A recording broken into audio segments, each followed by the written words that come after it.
नमस्कार दोस्तों, welcome to my channel biology का पावर।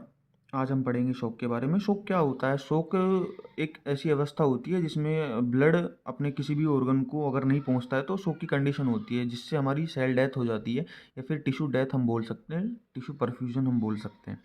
ठीक है, कि मतलब टिश्यू डेड हो गया, ख़त्म हो गया, उसके बाद सेल डेथ हो गई, वो ऑर्गन फेलियर हो गया। ये सब चीज़ें कंडीशन होती है शॉक की कंडीशन में। अब आगे हम विस्तार में पढ़ते हैं। Shock is defined as a failure of circulatory system to maintain adequate perfusion of vital organs. इसका मतलब ये हुआ कि मतलब जो सर्कुलेटरी सिस्टम होता है वो हमारे सारी चीज़ों को मेंटेन करता है। मतलब बॉडी के अंदर फ्लूइड का बहाव होता है, जो सब चीज़ें होती हैं, अदर फ्लूइड्स होते हैं जो कि है ना, उन सब चीज़ों को मेंटेन करते हैं, वाटर को मेंटेन करता है। ये सब चीज़ें मेंटेन होती हैं एक दूसरे के ऊपर से। Shock occurs when the body organs and tissues do not receive an adequate flow of blood.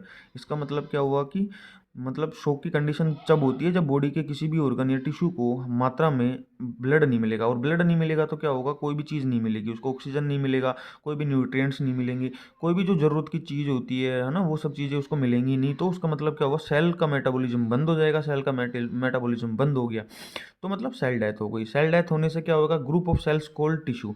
इसका मतलब टिश्यू की डेथ हो जाएगी। और टिश्यू से बन के क्या हमारे ऑर्गन्स बने होते हैं, तो ऑर्गन्स की भी डेथ हो सकती है अगर प्रॉपर सप्लाई नहीं रहती है तो।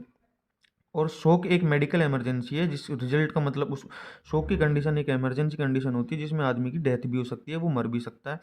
ठीक है, अब क्लासिफिकेशन ऑफ शॉक में हम पढ़ेंगे कितने प्रकार के शॉक होते हैं। शॉक 3 प्रकार के होते हैं, जिसके अंदर हाइपोवोल्मिक शॉक आता है, कार्डियोजेनिक शॉक आता है, डिस्ट्रीब्यूटिव शॉक आता है। इन तीनों में से डिस्ट्रीब्यूटिव शॉक्स के 3 टाइप्स होते हैं, जो कि एनाफाइलेक्टिक शॉक्स होते हैं, न्यूरोजेनिक शॉक होता है और सेप्टिक शॉक होता है। इनको अभी हम विस्तार में पढ़ते हैं आगे। हाइपोवोल्यूमिक शॉक क्या होता है? It is a most common type of shock and it is characterised by decreased intravascular volume. इसका मतलब क्या हुआ कि बॉडी के अंदर अगर ब्लड की कमी हो जाएगी तो वो हाइपोवोल्यूमिक शॉक की कंडीशन पैदा करेगा। मतलब बॉडी के अंदर ही खून की कमी हो गई। और बॉडी के अंदर खून की कमी किन किन कारणों से हो सकती है वो हम पढ़ते हैं। It can be caused by external fluid loss and as in traumatic blood loss और बाय इंटरनल फ्लूइड शिफ्ट और इन सीवियर डिहाइड्रेशन और सीवियर एडिमा और एस्केटिस। इसका मतलब क्या हुआ कि बॉडी के अंदर कोई भी एक्सटर्नल लीकेज हो गई, बॉडी के अंदर कहीं पे अक्यूमुलेशन ऑफ फ्लूइड ज़्यादा हो गया किसी भी तरफ, और बॉडी के किसी भी ऑर्गन को अगर ब्लड नहीं पहुंच रहा है तो वहाँ पे भी शॉक की कंडीशन पैदा होगी। और ट्रोमेटिक ब्लड लॉस का मतलब कोई भी इंजरी, कोई भी घटना हमारे साथ हो गई, कोई भी एक्सीडेंट हो गया जिसमें हमारा ब्लड लॉस काफ़ी ज़्यादा हो गया, तो उससे भी शॉक की कंडीशन पैदा हो सकती है।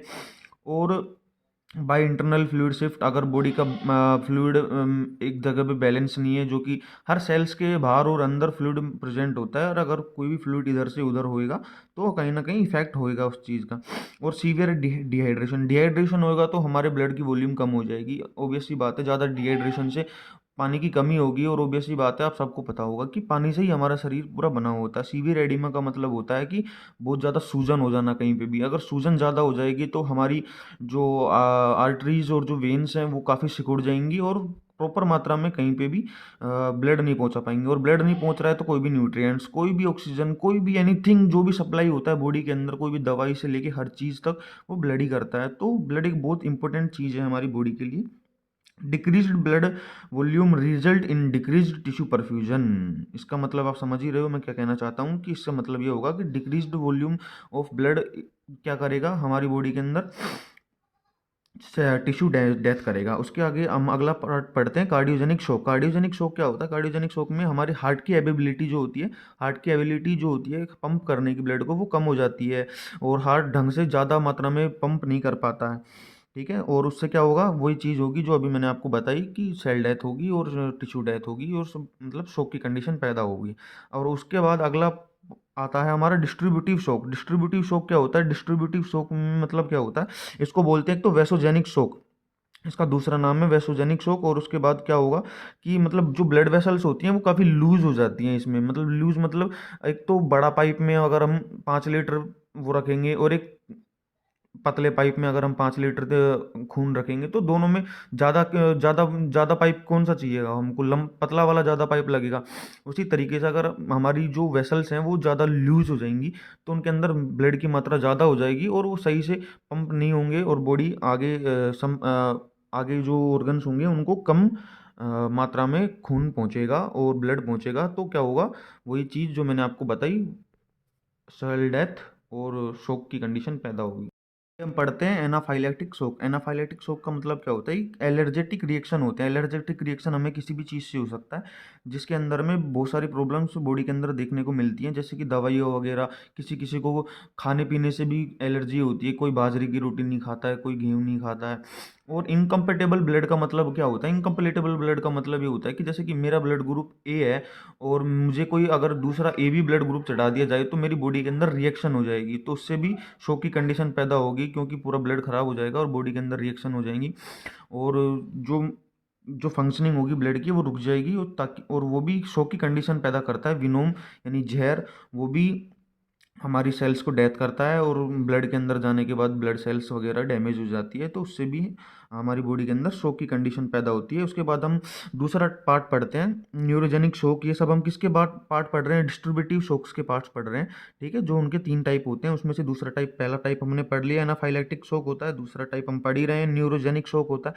न्यूरोजेनिक शोक का मतलब क्या होता है कि हमारी बॉडी में ऐसी चीज़ों में, नर्वस सिस्टम से कंट्रोल होने वाली कोई भी नर्व्स ऐसी डैमेज हो जाना जिससे कि हमारी जो आर्टरीज होती हैं वो ज़्यादा सख्त चौड़ी हो जाती हैं, वाइड स्प्रेड हो जाती हैं, चौड़ी हो जाती हैं। Venous returns reduce leading to drop in cardiac output और हाइपोटेंशन, मतलब ड्रॉप आ जाएगा, कम कार्डिक आउटपुट कम आएगा और हाइपोटेंशन की कंडीशन पैदा होगी। ये सब चीज़ें हमारी किससे हो सकती है, स्पाइनल कॉर्ड इंजरी से हो सकती है। वेजोमोटर सेंटर डिप्रेशन, इसका मतलब ये मेडुला ओब्लिंगेटा का पार्ट होता है वैसो मोटर सेंटर, और इसके अंदर अगर डिप्रेशन आ जाए, मतलब इसको ये कहीं किसी से भी नुकसान हो जाए इसको, तो ये हमारी बॉडी में आगे नर्वस सिस्टम में इफेक्ट हो जाएगा और पूरी चीज़ जो कंट्रोल से चलती है वो रुक जाएगी, कहीं ना कहीं इफेक्ट होगी। और हाइपोग्लाइसेमिया की कंडीशन से भी न्यूरोजेनिक शोक की कंडीशन पैदा होती है। हाइपोग्लाइसेमिया का मतलब होता है कि low count in low count in glucose.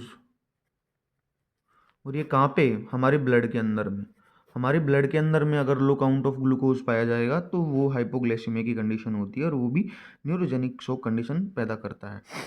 उसके बाद हम अगला पार्ट पढ़ते हैं, सेप्टिक शोक। सेप्टिक शोक का मतलब क्या होता है, ये एक इन्फेक्शन होता है, इन्फेक्शन की वजह से क्योज होता है। इन्फेक्शन में क्या होता है कि जो ग्राम नेगेटिव बैक्टीरिया होता है, ये सबसे मोस्ट कारण होता है इसका, gram negative bacteria. Gram negative bacteria क्या करता है कि हमारे ब्लड प्रेशर को लो कर देता है, और ग्राम अगर ब्लड प्रेशर लो हो गया तो इसका मतलब ऑटोमेटिक सी बात है कि आपको पता है कि एकदम समान मात्रा में हर जगह पे ब्लड नहीं पहुंच रहा है, और वो भी शोक की कंडीशन पैदा करता है।